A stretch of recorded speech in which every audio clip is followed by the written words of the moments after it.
Es un sermón muy precioso. Es la incredulidad en la congregación. ¿Sí? Si ustedes pueden darse cuenta, ahí en la imagen está Jesús, el Jesús resucitado, y está ahí el dídimo. ¿Quién era el dídimo? Tomás. Y el dídimo le decían porque él tenía un gemelo, él era gemelo de alguien. Y entonces ese gemelo ha seguido persistiendo y existiendo durante todas las generaciones subsecuentes. Nos vamos a reflejar como gemelos de Tomás en este día. En esta mañana, muchos de nosotros vamos a ver hasta dónde a veces todavía, a pesar de ser creyentes, todavía hay cierta incredulidad. Por eso es que somos los dídimos de Tomás. ¿Sí? Y entonces vamos a ir a Juan 20, en el versículo 24 al 29. ¿Ok, mis hermanos? Pero antes de iniciar, vamos a hacer una oración para que Dios bendiga esta palabra. Para que aquellos hermanos que escuchen esta palabra, realmente haya una transformación en sus vidas. Que esta palabra golpee fuertemente el corazón, para que de esa manera ustedes probablemente se sientan incómodos, Probablemente haya la situación de no, porque Dios nos enfrenta a una verdad que muchas veces nos incomoda. ¿Estamos de acuerdo? Pero que es necesaria. Para que dice su palabra que la verdad nos hará libres, aunque nos incomode, aunque nos duela, aunque nos lastime la verdad. Es necesario. Bien, mis hermanos, vamos a orar. Padre, te damos muchas gracias, Señor, porque en esta preciosa mañana tú nos has traído y nos has convocado para escuchar de ti, Señor. Esta palabra viene directamente de ti. Yo te ruego que tomes la vida del predicador y permita, Señor, que él no vaya ni a izquierda ni a derecha, sino que siga fielmente lo que tú quisiste decir en aquel primer siglo. Y que esa aplicación que sea para este siglo sea con toda la verdad, con todo el respeto y con todo el amor posible, para que realmente opere en nosotros, en ese espíritu rebelde y a veces incrédulo que todavía tenemos. Muchas gracias, Señor. Te damos la honra y la gloria en el precioso nombre de Cristo Jesús. Su pueblo dice, amén. ¿Qué edad tiene la niña que está a un ladito de ti, Chely? ¿Qué edad tienes, mija? ¿Ya vas a la secundaria? Pasa con los niños, mija. A ver, alguien que... Y por ahí está su niña de Odette. ¿Odette? Pásala, mija. Súbela, tú sube con ella y se la das a los maestros. ¿Sí? Para que ahí tienen cunero, las hermanas maestras. Dios les ha dado un llamamiento, hermano, para que ellas puedan instruir a los niños. ¿Sí? Recuerden que ellas no son cuidadoras de niños. Ahorita te sube el hermano Pepe. ¿Sí? Y están capacitadas por Dios. Hay un llamamiento de parte de Él, ¿sí? Para que ministren a los niños desde esa tierna infancia. Desde esa tierna infancia, dice la palabra de Dios que el proverbio, ¿quién se lo sabe de memoria? Y aun cuando fuese viejo, no lo va a olvidar. Por eso es importante siempre ese ministerio, como todos. Pero este ministerio a mí me gusta mucho, muy precioso, porque desde esa tierna infancia los niños empiezan a conocer de Dios. ¿Ok? Bien, mis hermanos. Entonces, vámonos a Juan 20. Vamos a ver del versículo 24 al versículo 29. ¿Ya están ahí, mis hermanos? Ok. Y cito, Tomás, uno de los 12, llamado el Dídimo, no estaba con ellos cuando Jesús vino. Entonces los otros discípulos le decían: hemos visto al Señor. Pero él les dijo: si no veo en sus manos la señal de los clavos, y meto el dedo en el lugar de los clavos, y pongo la mano en su costado, no creeré. 8 días después, sus discípulos estaban otra vez dentro, y Tomás estaba con ellos. Y estando las puertas cerradas, Jesús vino y se puso en medio de ellos y dijo: paz a vosotros. Y luego dijo a Tomás: acerca aquí tu dedo y mira mis manos, extiende aquí tu mano y métela en mi costado, y no seas incrédulo, sino creyente. Respondió Tomás y le dijo: Señor mío, Dios mío. Jesús le dijo: porque me has visto, has creído. Dichosos los que no vieron y sin embargo creyeron. Esa es la porción que hoy vamos a desglosar, hermano. Como ustedes saben que aquí se predica de una manera expositiva, en los anteriores versículos a esta pequeña porción, ¿sí?, dice que nuestra fe, la confianza que nosotros vamos adquiriendo en Dios, está basado en sus promesas, muchas de ellas, ¿sí? Nuestra fe está basada en las promesas de Dios. Yo confío en esas promesas, yo creo en esas promesas.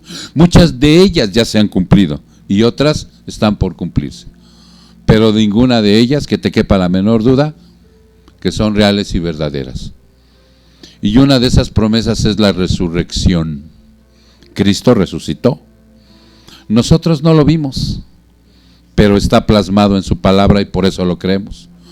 Y como Cristo resucitó, dice la palabra que nosotros, los creyentes, también resucitaremos. ¿Se dan cuenta? O sea, esa es una promesa también. Dice, en una ocasión dijo: ya me voy a preparar morada, porque donde yo esté, quiero que ustedes estén conmigo. Pero la situación es que cuando uno muere, el cuerpo, que es este que ven ahorita, el cuerpo que tú tienes, ¿sí?, un día va a ir a la sepultura, un día va a ir a la cremación, un día va a morir. Ese cuerpo no sabemos en dónde va a quedar sepultado. Probablemente muramos aplastados por un camión y quedemos como la salea, ¿no? No se pueda ni levantar. Ahí va a quedar el cuerpo. Probablemente vayamos en un viaje por un crucero por el Caribe, se hunda el barco y quedas en el fondo del mar. Probablemente un día vas de vacaciones a África y de repente llegas por ahí y un león te traga. Ahí donde defeque ese león, ahí va a quedar el resto de ese ser humano, de ese creyente. Pues de ahí lo va a levantar el Señor cuando Él regrese. Y esa es la resurrección de los muertos. Nosotros no creemos en reencarnación, creemos en la resurrección. Como Cristo se levantó de los muertos, volvió a vivir con un cuerpo glorificado, con una autoridad en donde subió al trono de la gracia, está sentado a la diestra de Dios Padre, está orando por nosotros todo el tiempo y nos dejó al hermoso Espíritu Santo. Cristo delega responsabilidades entonces cuando Él se va a todos sus discípulos presentes, futuros, y a los del pasado se los dejó también. La resurrección de Cristo, hermano, significa que somos justificados ante Dios.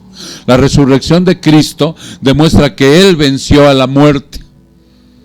Ya no tenemos que tener temor a morir, porque es un solo paso. Tú cierras tus ojos. Se siente re feo cuando se está uno yendo, ¿sí? Anoche es que yo no había vivido esta situación de la presión baja, hermanos. Y cuando estaba pintando con los hermanos, de repente levanté la brocha y cuando me levanté, ay, todo se me movió y me agarré y dije: no te caigas. Entonces ya, o sea, sí se siente feo. Pues no vamos a decir que no, pero estamos confiados en que si en ese momento su pastor se va con el Señor. Yo estoy ciertamente seguro de eso, hermano, y no es jactancia. ¿Por qué? Porque yo creo en la obra redentora de Jesús a mi favor, me justifica, me pone en un lugar correcto delante de Dios. Ni modo que me presente y le diga: mira, Padre, todo lo que hice. No, por las obras del Señor. La resurrección de Cristo Jesús confirma la verdad de las Escrituras. Todo. Si Él no hubiese resucitado, vana sería nuestra fe. No serviría la fe. La resurrección de Cristo prueba que Él es el Hijo de Dios. La resurrección de Cristo significa que Dios derramará el Espíritu Santo en los corazones de aquellos que creen, como tú y como yo. La resurrección de Cristo significa que resucitaremos igual que Él. Una vez tomado esto, hermano, ¿sí? El día de hoy el Señor va a hablar a tu vida. Y va a hablar fuerte. Va a traer 4 aplicaciones el día de hoy. Una es cuando hay ausencia en la congregación. Cuando hay presencia en la congregación. Cuando hay incredulidad en la congregación. Y cuando hay una convicción de fe en la congregación. Esta es la congregación. Esta no es la iglesia. La iglesia eres tú. Tú eres el templo vivo del Espíritu Santo, que cuando Cristo te hace nacer de nuevo, llega a vivir. Entonces por eso tú eres la iglesia. El Espíritu Santo llega a vivir en ti, ¿sí? Y por esa razón Él te denomina como iglesia. Pero esta es la congregación donde se reúne la iglesia. Y es algo que tú tienes que tener bien claro, ¿eh? Entonces, hermano,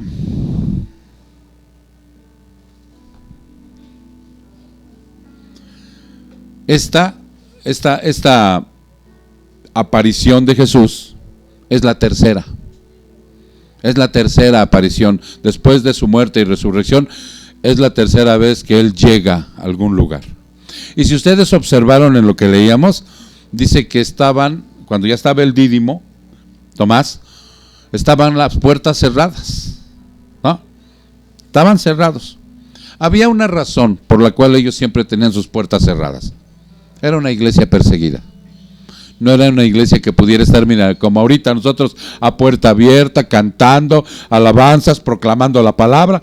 No, en aquel tiempo no. En aquel tiempo era una iglesia perseguida. Perseguida por los romanos, perseguida por los gnósticos, perseguida por mucha gente.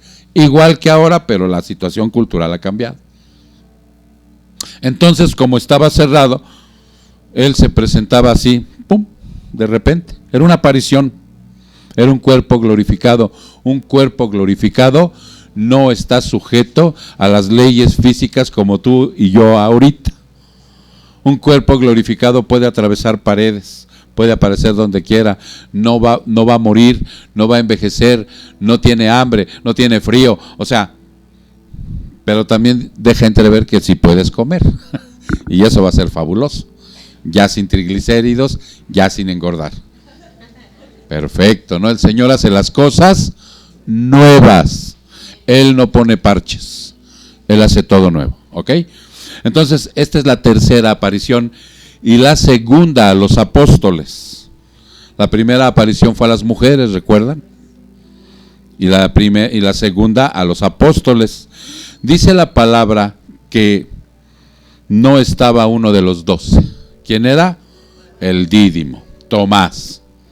Era Tomás el mellizo. En la congregación asistirán los que obedecen a Dios. Asistirán, hermano, a la congregación. ¿Por qué van a asistir? Porque ya saben quién es el Señor.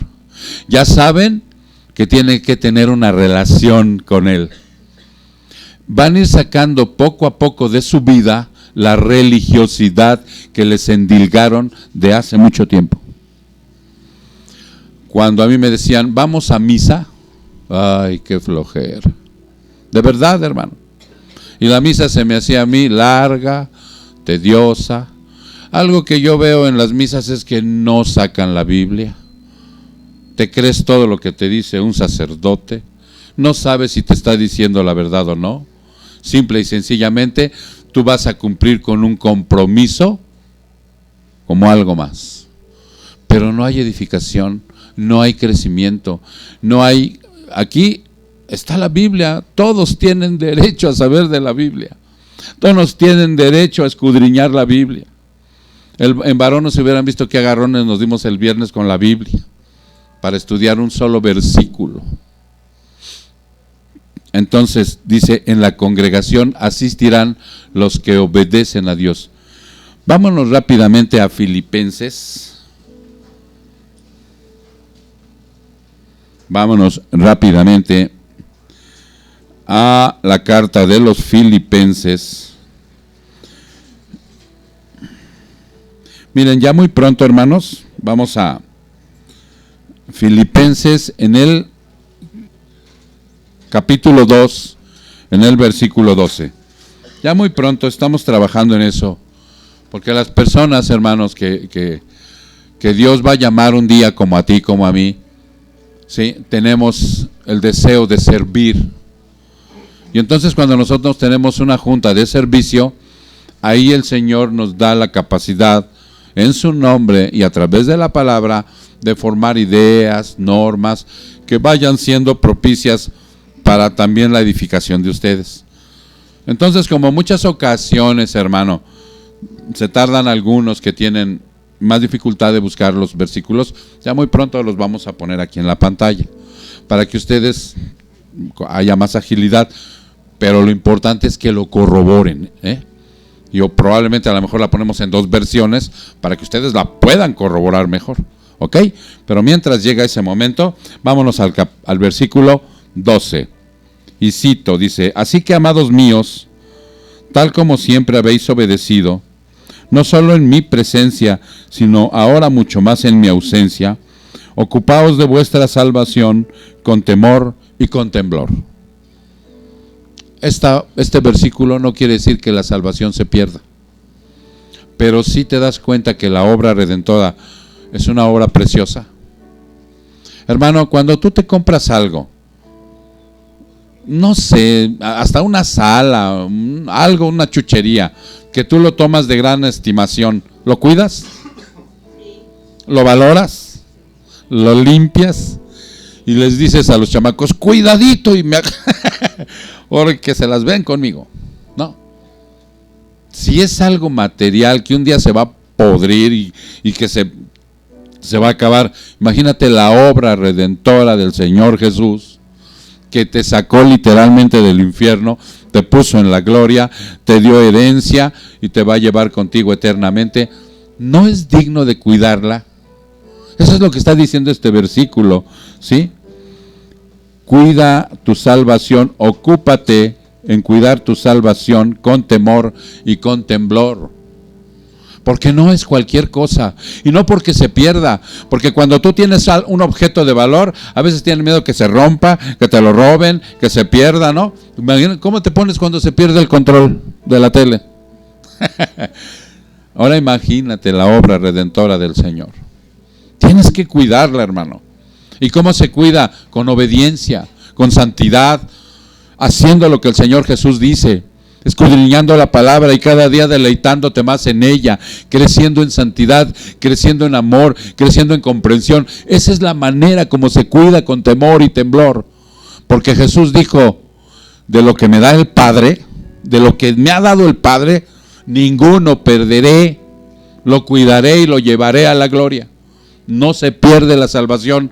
Si alguno está aquí y de repente se va y se pierde en el mundo, dice Jesús, estaba con nosotros, pero no era de nosotros. Ese hombre o esa mujer no había nacido de nuevo. No es que haya perdido la salvación, sino que no había nacido de nuevo. Por eso se perdió.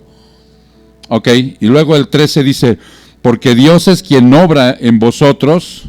Dios es el que obra en ti. Si tú estás hoy aquí, hermano, es porque Dios obró eso en ti. No veniste por tus ganas. Si hubiera sido por tus ganas y por tu deseo, estarías en Six Flags, estarías en el cine, estarías en el día de campo, estarías en otros lados, menos aquí. Pero como Dios obró en ti, dice aquí, porque Dios es quien obra en vosotros tanto el querer como el hacer. ¿Te das cuenta? La palabra es fiel. Tanto el querer como el hacer, ¿para quién? para su beneplácito de Él. A Él le place que tú estés aquí aprendiendo, escuchando su palabra. Él te dice ahorita directamente, fue la mejor decisión que tú tomaste el día de hoy. Y no te preocupes, mira, saliendo del culto, ya vas a practicar lo que hoy viste y ya puedes ir a divertirte, puedes ir a comer, puedes ir al cine, a divertirte sanamente. Ya puedes ir a otros lados, pero ya vas nutrido espiritualmente. ¿Ok? Entonces, por eso es que dice que a la congregación asisten los que obedecen, y este versículo lo confirma. La labor evangelista, hermano, es primordial para que asistan aquellos que han de ser salvos.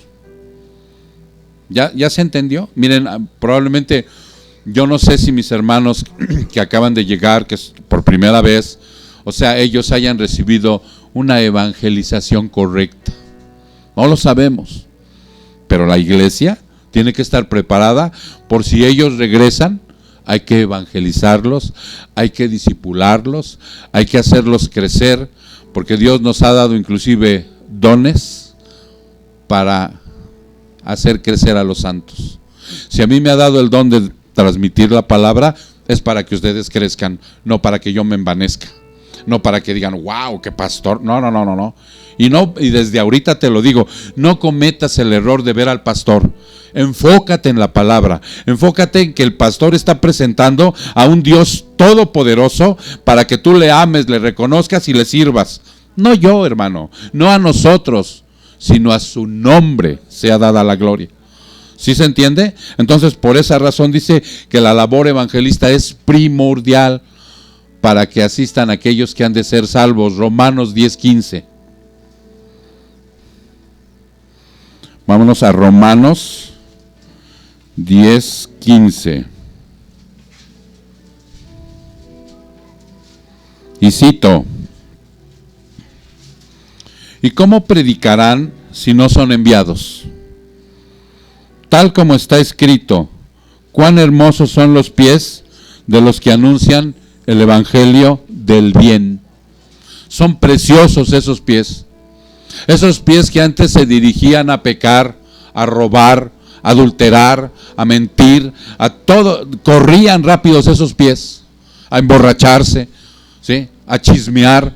No, ahora dirigen sus pasos a predicar las buenas nuevas. Hace unos días, no sé si alguien lo vio, les posteé por ahí un video de un hombre que va a una aldea musulmana, ¿sí?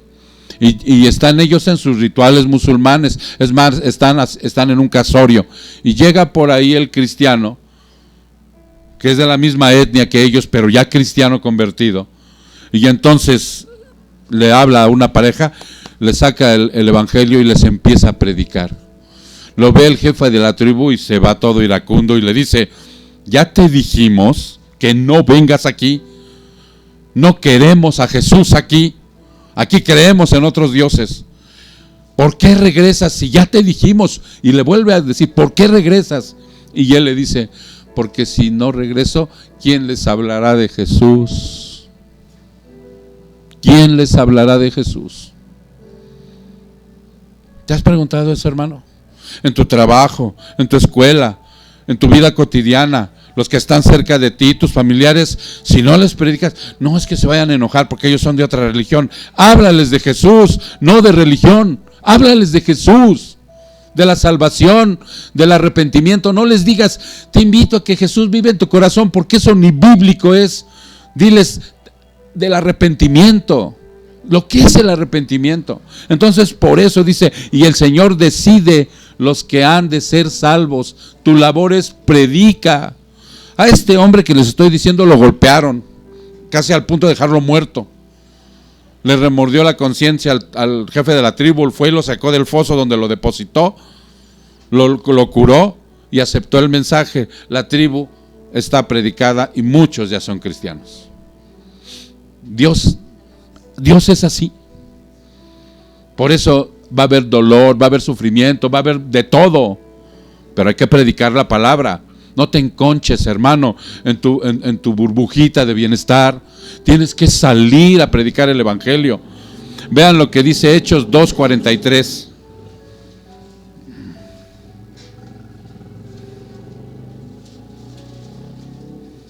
Hechos,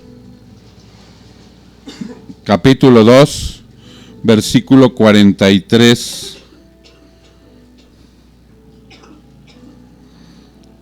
Sobrevino temor a toda persona, y muchos prodigios y señales eran hechas por los apóstoles. Todos los que habían creído estaban juntos y tenían todas las cosas en común.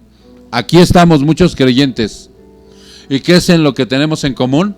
Que creemos en Cristo, creemos en el Padre, creemos en el Hijo, creemos en el Espíritu Santo, un solo Dios verdadero, y Cristo es el Salvador. Y eso es lo que tenemos en común. Sí, porque hay otras cosas que no tenemos en común. Por ahí veo a varios americanistas. Y eso no está en común conmigo, pues yo le voy a los Broncos de Denver. ¿No? ¿Sí o no? Eso no tenemos en común, pero sí tenemos en común que sabemos que Cristo es nuestro Dios, nuestro Señor, y que hemos aceptado su señorío. Eso es lo que tenemos en común. 45, versículo 45. Vendían todas sus propiedades y sus bienes y los compartían con todos según la necesidad de cada uno. En aquel tiempo así era, hermano. Ya no es así.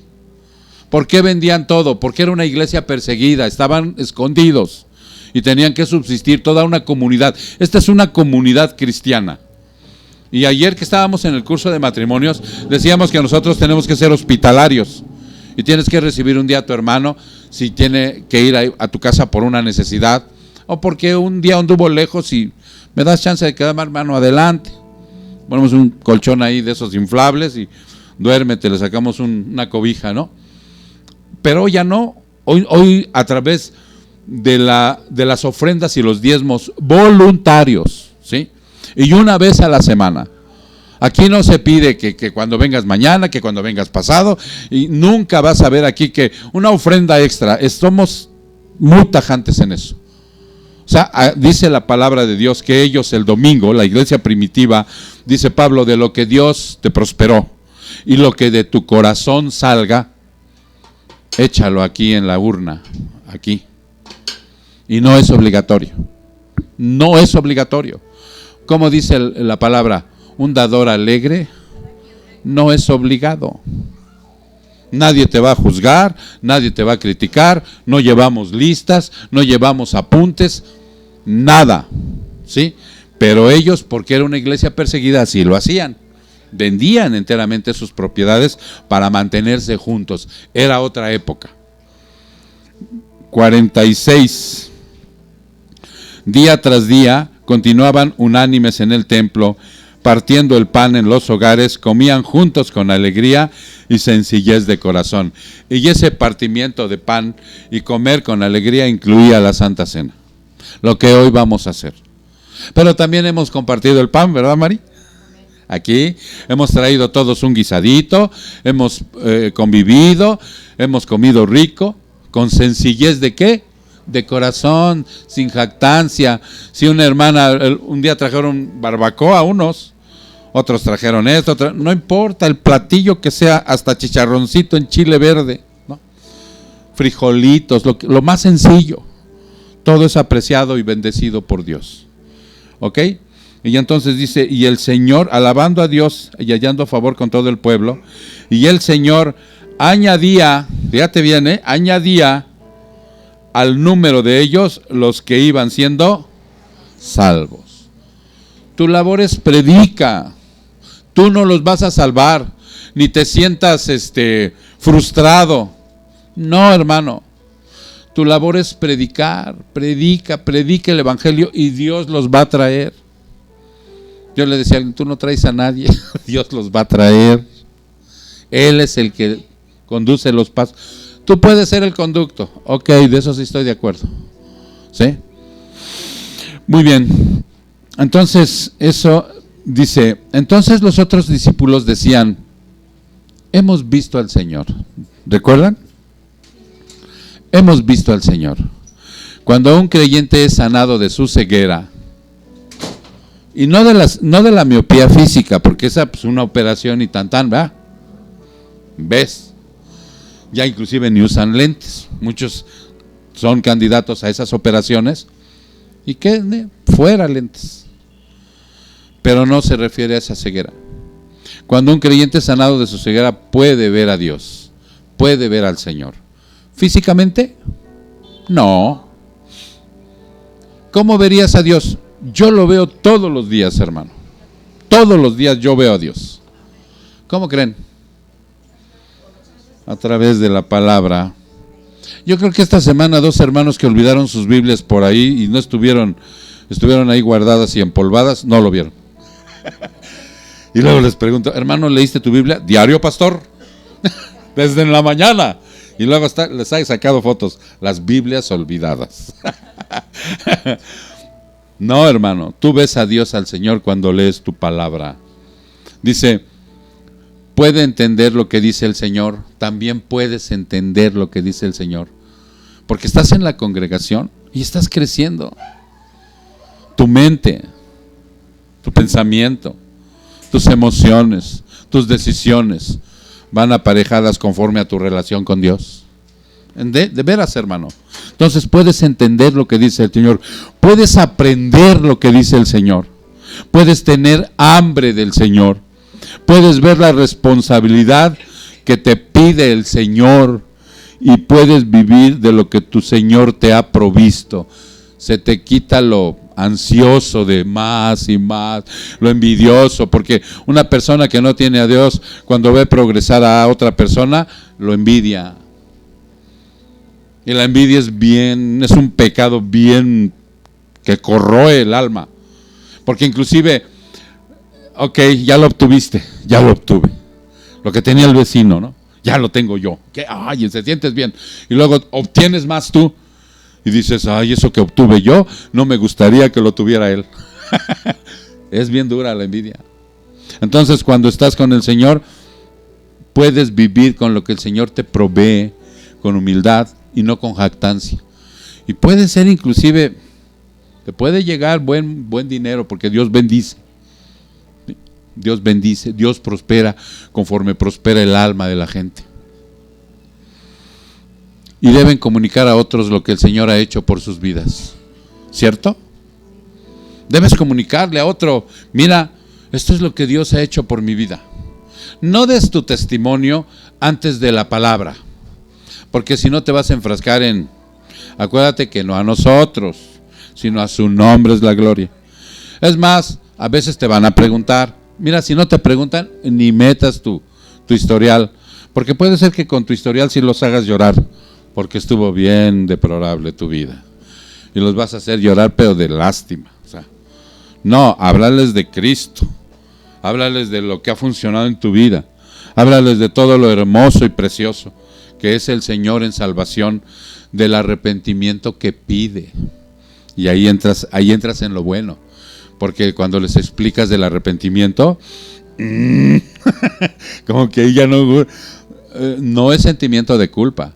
No es ya no lo vuelvo a hacer. ¿Recuerdan qué es el arrepentimiento? Cambio de juicios y actitudes. Entonces dice aquí, y deben comunicar a otros lo que el Señor ha hecho por sus vidas, tomando en cuenta lo que Él mismo pide en 1 Corintios 1:31. Él en 1 Corintios 1:31, hermano, pide algo.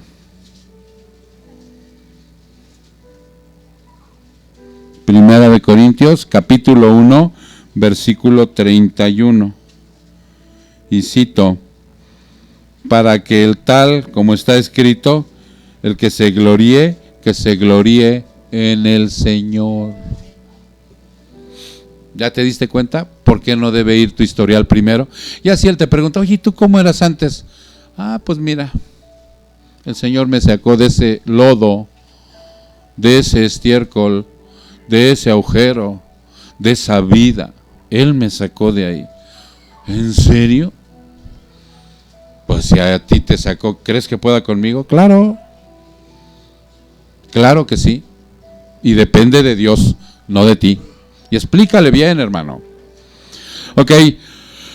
En pocas palabras, con este plan que Dios presenta, el hombre sea humillado y Dios exaltado. Nosotros, mientras más humillación recibamos, más crecimiento. En serio.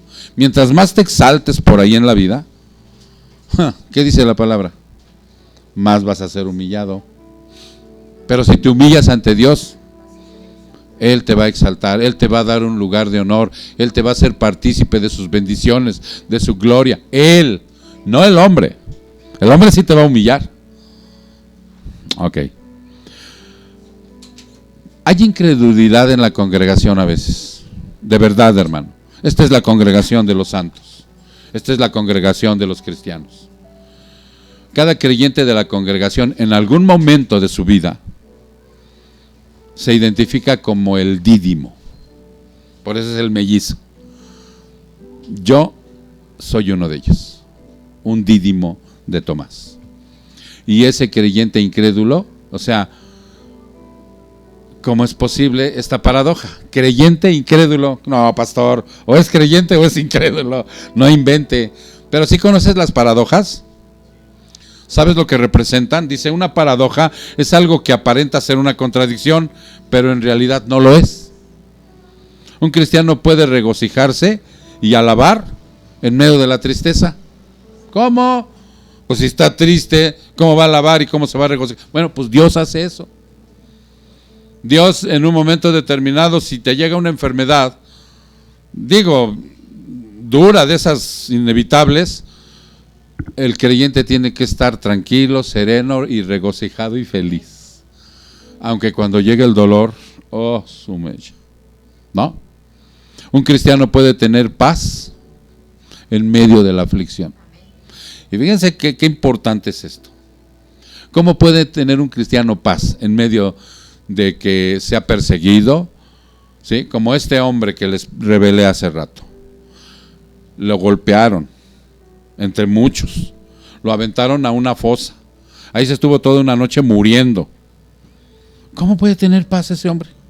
Si está todo golpeado, desmayado. Cuando lo sacó el tipo se quejaba. Ay, ay. Lo llevó a su casa y estuvo 8 días. Ay, ay. ¿Cómo pudo tener paz ese hombre? Es ilógico, ¿no? Para la gente del mundo es ilógico. No, ahorita no. ¿Por qué tenía paz este hombre?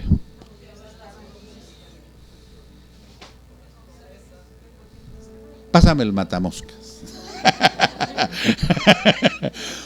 Porque Cristo lo ha reconciliado eternamente con el Padre.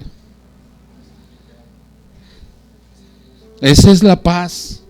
No importa que estés lleno de problemas, dolores de muelas, de todo. Cristo te ha reconciliado como un príncipe de paz con Dios. Ya no eres enemigo de Dios, ya eres salvo por toda la eternidad. Por eso un cristiano puede tener paz en medio de la aflicción. Claro que va a chillar si está ahí metido, ¿no? Pues porque es lógico. Pero en el momento en que le llegaba la lucidez para tomar fuerza, recordaba que él era salvo y que tenía el deseo de que los demás fueran salvos. Eso es precioso. Un cristiano puede bendecir a los que le maldicen, ¿cierto? Lo puede hacer. ¿Qué hace el mundo? Te maldicen, lo doble para ellos, dices tú. A que lloren en tu casa, que lloren en la mía, que lloren en la tuya y ¡pum! Avientas el primer guamazo. Decíamos en la banda antes cuando dábamos de canijos, el que pega primero, pega 2 veces. Y dice el Señor, no. Ahora el que te maldice, el que te golpea, el que va contra ti, tienes que bendecirlo. Para el cristiano, la pérdida, ¿qué sería? Ganancia. Porque el que pierda su vida, la va a ganar. ¿Qué es perder la vida? Dejar de ser egoísta, dejar de ser mentiroso, dejar de ser envidioso, dejar de ser lujurioso, soberbio. Esa es la pérdida de la vida que pide Jesús, para que pueda ganar la vida eterna. Pero el que quiera seguir pugnando por ser eso, la va a perder. Ahí abajo. Ok. Por eso es que si hay incredulidad en la congregación, hermano. Tenemos que observar estas cosas que Dios nos dice. Este apóstol, porque era un apóstol, es recordado por su incredulidad ante el hecho de la resurrección del Señor Jesucristo, por lo cual recibió el nombre de Tomás el incrédulo. Cuando un pecado es duro, no se borra. Hablamos de David, adulterio. Hablamos de Tomás, incrédulo. ¿Sí o no? Por toda la eternidad. Puesto que era un hombre muy desconfiado y requería hechos para poder creer. Él no tenía la fe. Hoy nosotros creemos, ¿sí o no? Aún sin haber visto a Cristo. Hoy día existe cantidad de cristianos que han sido cambiados por el poder de Jesús, lavados por su sangre, pero persisten en ser gemelos de Tomás, debido a la incredulidad y la falta de fe en las cosas de Dios, adoptando el mismo carácter del apóstol desconfiado, incrédulo, que solo decía: yo hasta no ver, no creer. Oye, yo veo como que cada día va más mal ¿no? Ten fe, hermano. Ora por él, ora por ella. Tú no puedes hacer nada. Lo que humanamente tú quieres hacer, Dios puede hacerlo. Cree de veras. O sea, una persona puede ser salva hasta en el último momento de su vida, hermano. Pero tú quisieras que fuera como tú, de ansioso, que estuviera sirviendo y que hiciera y que viniera. No, pero ten fe. El gemelo de Tomás muchas veces se pierde el privilegio de ver la gloria de Dios. El incrédulo creyente se pierde esa gloria por su carácter incrédulo, se vuelve perezoso espiritualmente. ¿Cómo podrían ustedes saber que alguien es perezoso espiritualmente? Miren, bajo el sistema de Dios y aclarándonos que en el espíritu hay pensamientos, emociones y voluntad, ese es el espíritu. Cuando se vuelve perezoso, ese pensamiento, esa emoción y esa voluntad, o sea, se vuelve otra vez bien activa para el mundo, pero perezosa para las cosas de Dios. No le gusta leer la Biblia, no le gusta escuchar otro culto, no le gusta estar repasando, aprendiéndose un versículo de memoria, no le gusta. Vamos a la iglesia, nomás el domingo, y eso llega después de la alabanza. ¿Se dan cuenta? No, dice el gemelo de Tomás, por su incredulidad, porque podríamos decir, bueno, ¿y este qué síntomas tiene? ¿Por qué ahora es perezoso? Porque está manejando cierta incredulidad en su interior.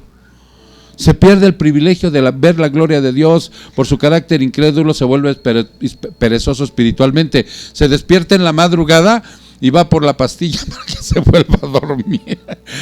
Te levantó el Señor para que ores, para que en esas 3, 4 de la mañana veas lo grato, lo gratificante que es buscarle.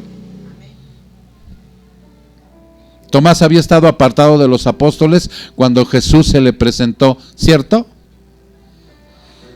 Pues la ausencia de Jesús en su corazón hizo que perdiera la comunión con sus congregantes. Todos le dijeron, vino el Señor. Era para que hubiera dicho, aleluya, ¿no? Qué tonto fui, cómo me la perdí. No. Todavía se puso al brinco. Todavía se puso al brinco. Precisamente porque se había apartado, se le presentó pues la ausencia de Jesús en su corazón. No lo tenía presente.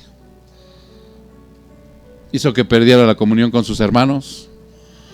Mira, vienes con tus hermanos, te congregas, respiras el mismo aire, respiras el mismo carácter, respiras todo lo mismo de Jesús. No somos perfectos, de repente por ahí alguien se empieza a salir del huacal, alguien lo mete. No, aquí no chismeamos, hermano. No, aquí no hay bullying, hermano.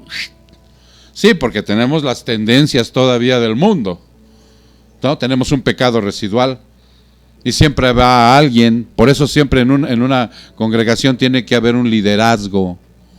Y liderazgo en el cristianismo no significa que te enseñorees de los demás, sino que con tu ejemplo muestres lo que es Cristo.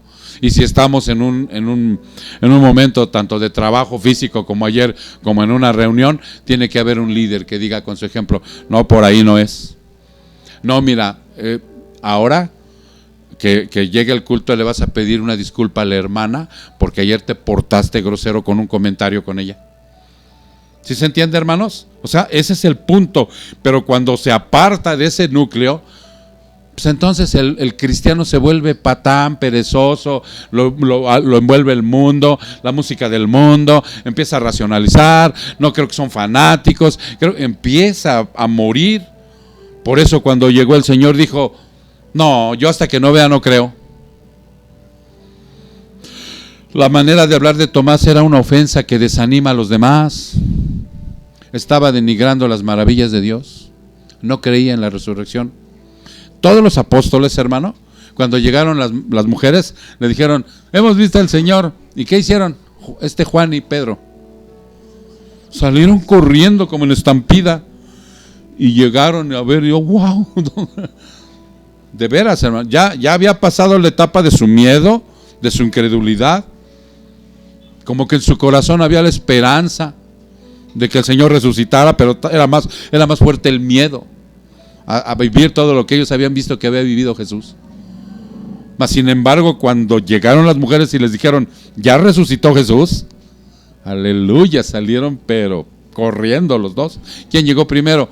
Juan, porque era más joven, era más jovenazo. Pedro era más o menos como de mi edad, ya estaba cansadón. Entonces llegaron corriendo, ¿no? Pero cuando tú, de veras, hermano, empiezas de incrédulo, de perezoso, cuando empiezas a hacer todo esto dentro de la congregación, en lugar de motivar a alguien, lo puedes desanimar, de verdad. Y nosotros no estamos para desanimar a nadie, estamos para animar. Ahora imagínate en un núcleo familiar. Imagínate en un núcleo, tú tienes familia, ¿sí? Que empieces tú con tu rollo de que, ay, no, el domingo no vamos a la iglesia. Mejor nos vamos por aquí, nos vamos por allá, ¿no? No, oye, vamos a orar. No, de por sí, dice mi abuela, ¿no? Y luego échale cajita, ¿no? El niño es risueño y luego le hacen cosquillas, pues imagínate. No, o sea, no desanimes a los demás. Tú que ya tienes conciencia, hermano, de lo que es Cristo, aliéntalos, exhórtales. Aunque no quieran, no eres tú. Tú ya sabes la labor que tienes que hacer, es Dios el que va a hacer la obra, pero tú no dejes de insistir. Ay, no, es que no entiende. Ay, pero ¿quién eres tú, hermano? Para sentenciar, juzgar y sentenciar. No, es que el otro día en la palabra que no hay que darle lo santo a los perros. Es en otro contexto, hermano. Ok. Un teólogo dice, un soldado cobarde, fíjate bien, un soldado cobarde contagia a otros con su cobardía. En la guerra, si alguien se paniquea, dicen los chavos, y ya entra en terror, pone a todos igual. Pone a todos igual. Un incrédulo o escéptico contagia a otros con su modo de ser. Por eso tenemos que estar bien firmes. Ok, Romanos 10. Romanos 10.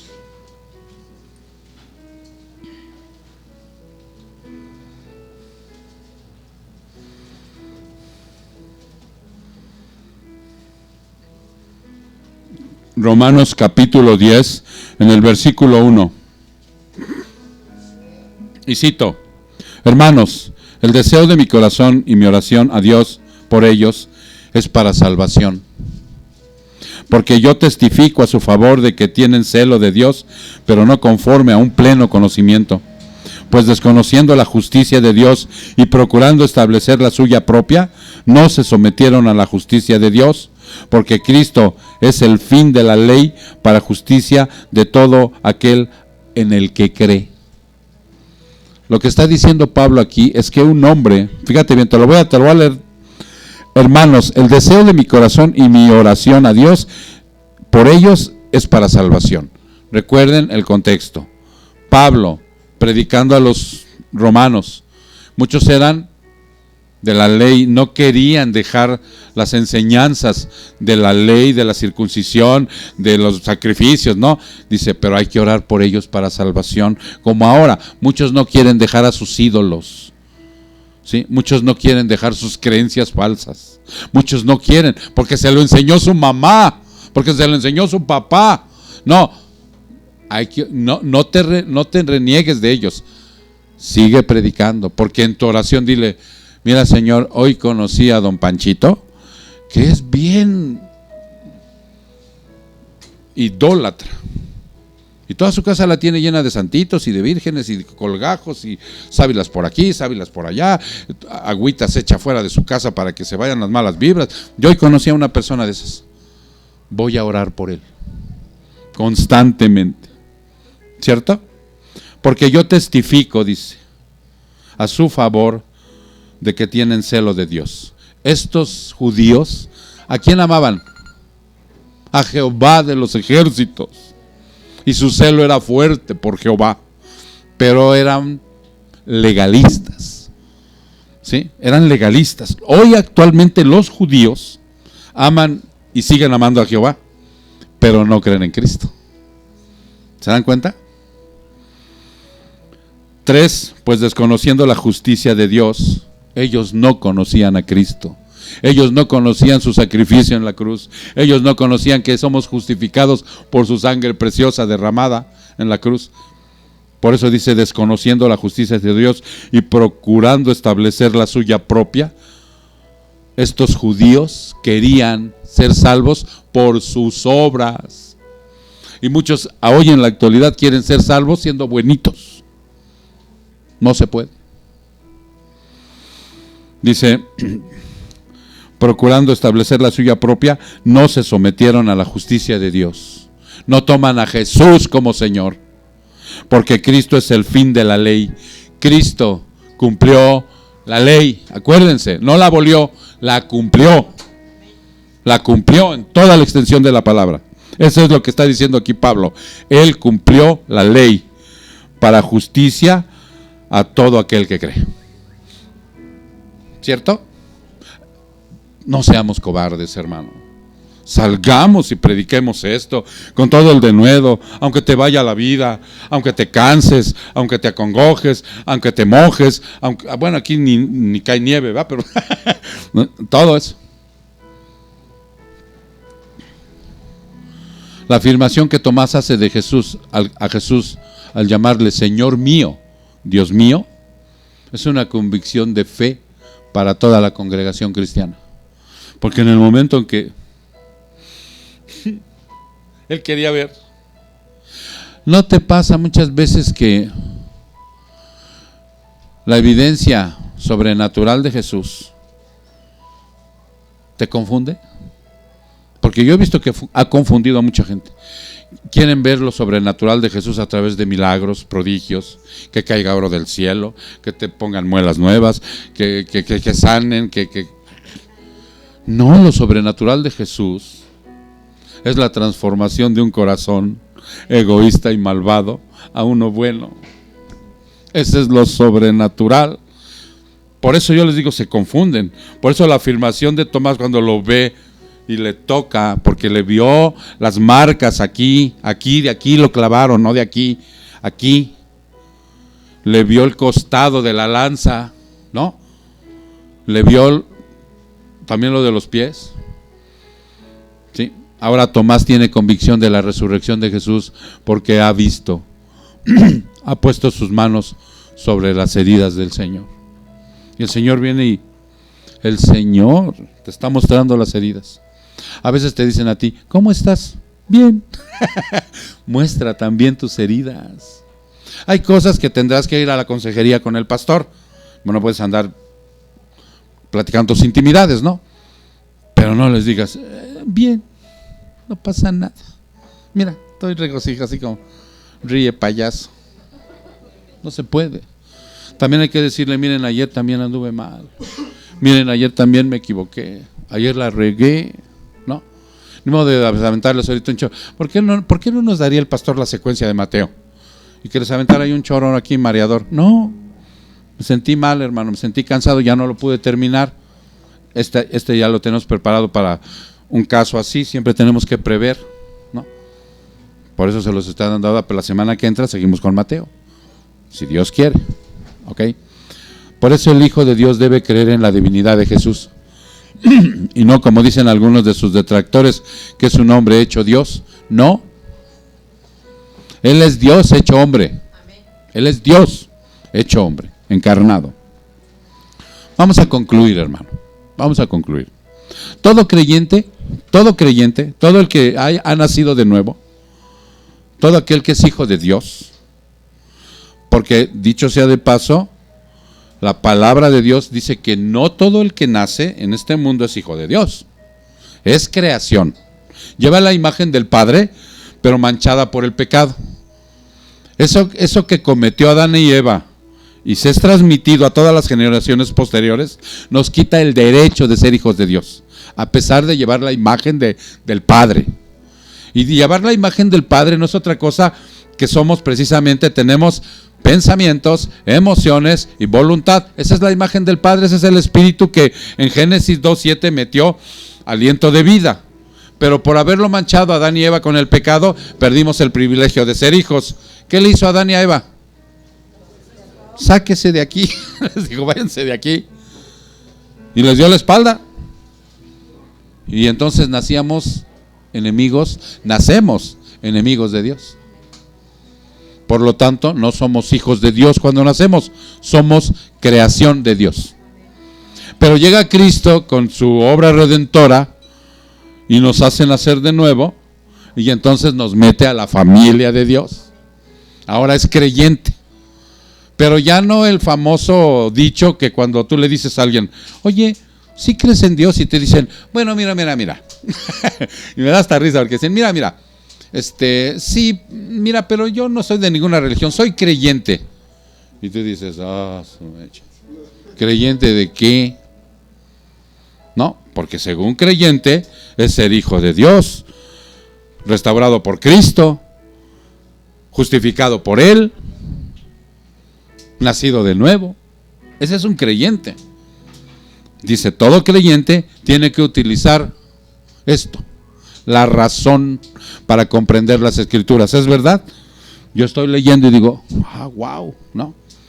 Probablemente cuando no era de Cristo no entendía la Biblia. No sé si les pasó a ustedes. Abrían la Biblia. ¿Qué dice aquí? ¿Ok? Entonces tiene que utilizar la razón para comprender las Escrituras. Esto no se puede negar y es estrictamente necesario. Pero ahí están las heridas de Jesús presentadas ante un razonamiento humano. ¿No nos pasa así? Aquí están las evidencias de la resurrección,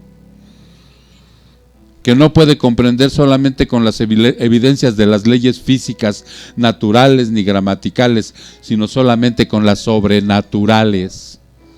Por eso les hablaba yo de si crees en Cristo y crees que Él es sobrenatural, hay que ver de qué manera. Vámonos rápidamente a Romanos 8:9. Jesús. Romanos 8:9.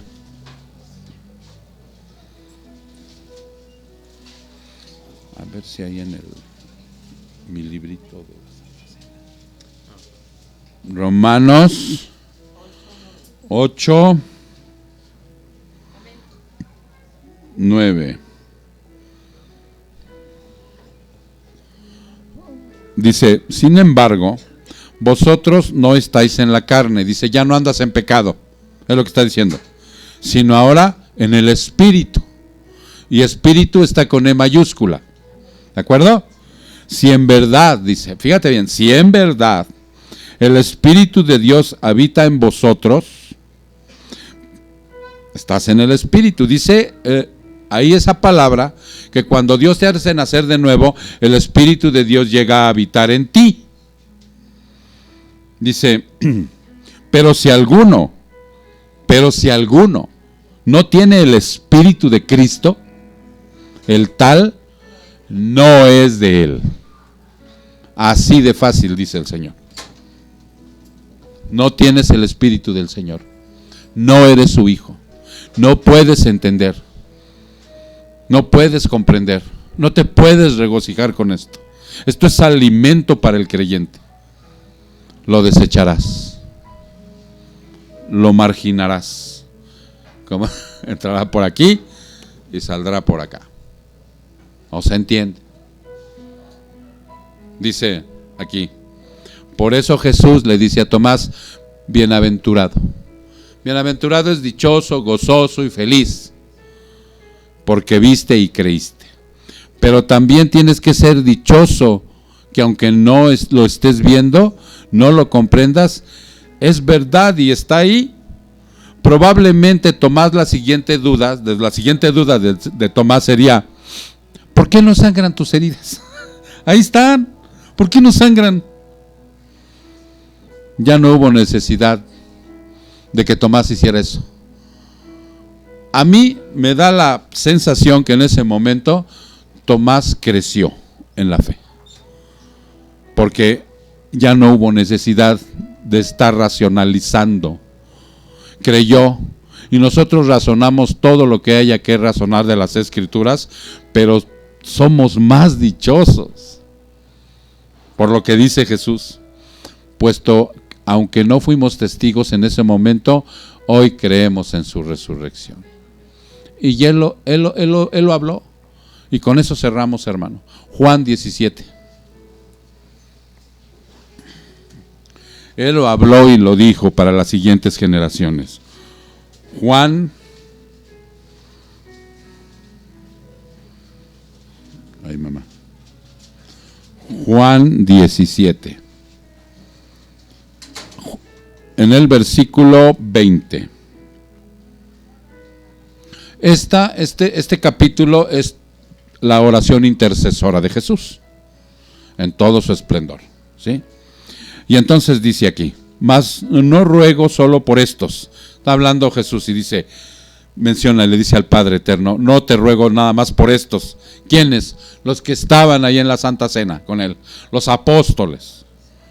Dice, no te ruego nomás por estos, sino también por los que han de creer en mí por la palabra de ellos. Jesús orando por las futuras generaciones, ¿sí? Jesús orando por las futuras generaciones. Fíjense lo que sigue. Dice 21, para que todos sean uno, como tú, oh Padre, estás en mí y yo en ti, que también ellos estén en nosotros, para que el mundo crea que tú me enviaste. La gloria que me diste les he dado, para que sean uno, así como nosotros somos uno. ¿Qué gloria nos dio el Señor? Salvación. Yo en ellos y tú en mí, para que sean perfeccionados en unidad. ¿Te das cuenta de lo que está pidiendo? Para que se amen los unos a los otros, para que sean hermanos, para que sean familia, para que se vean con respeto, hombres y mujeres, para que aquí no haya esa situación como en el mundo donde se congrega la gente por diferentes causas, que se meten unos con otros, que hay adulterios, que hay... No. Dice, perfeccionados en unidad, para que el mundo sepa que tú me enviaste y que los amaste tal como me has amado a mí. El mundo tiene que voltear y decir, esa es una congregación cristiana. No porque pintaron bonito ayer y de blanco, no, porque están realmente purificándose de espíritu, porque son hermanos, ¿sí? No porque, ay, qué bonitas están las flores de Nochebuena, no, porque cómo fallan con el audio, no, tampoco, no, por la perfección que está haciendo Jesús en nuestro espíritu. Entonces dice, Padre, quiero que los que me has dado estén también conmigo donde yo estoy. El Padre Eterno te ha mandado a Jesús y Jesús te regresa. Les dice Jesús, nadie puede venir a mí si el Padre no lo ha enviado, y yo lo resucitaré. Y luego dice Jesús en Juan 14, 16, yo soy el camino, la verdad y la vida, y nadie va al Padre si no es por mí. Para que vean mi gloria, dice, la gloria que me has dado, porque me has amado desde antes de la fundación del mundo. Oh Padre justo, aunque el mundo no te ha conocido, yo te he conocido. Fíjate cómo está diciendo Jesús, hay algunas palabras tan preciosas. El mundo no lo conoce. Sales, ¿crees en Dios? Sí. Pero no lo conoce. Te vas a las congregaciones grandes, a las profesiones de fe que luego van caminando por ahí. ¿Conoce usted a Dios? Sí. No lo conocen, no tienen una relación con Él. Nomás lo que les dicen y lo defienden a capa y espada. Pero los invitas a leer la Biblia y se aburren. No van, no quieren. Lo que dice fulanito. Dice, yo les he dado a conocer tu nombre y se los daré a conocer para que el amor con que me amaste esté en ellos y yo en ellos. Vía Espíritu Santo, eso ya está cumplido hoy en la actualidad de nosotros. Vamos a orar. Padre, te damos muchas gracias, Señor, por esta preciosa palabra que tú nos has dado. Te pedimos humildemente, Señor, que tú la hagas una realidad en nuestra vida, para que nosotros podamos practicarla, Señor. No nada más regocijarnos, sino poderla poner en práctica, Señor. Hoy, Padre, queremos que tú, Señor, tomes esa parte incrédula de nuestra vida y la transformes, Padre, para que seamos creyentes verdaderos y podamos, Señor, honrar lo que tú has hecho en la cruz por nosotros. Para que todos los demás vean, Señor, que tenemos una gran necesidad de poder ser sal y luz en esta vida e influenciar a otros, porque ya sabemos que tú eres el que entregas la salvación y das el crecimiento. Gracias, Señor. Honra y gloria sea para ti, en el precioso nombre de Cristo Jesús. Su pueblo dice, amén. Mis hermanos...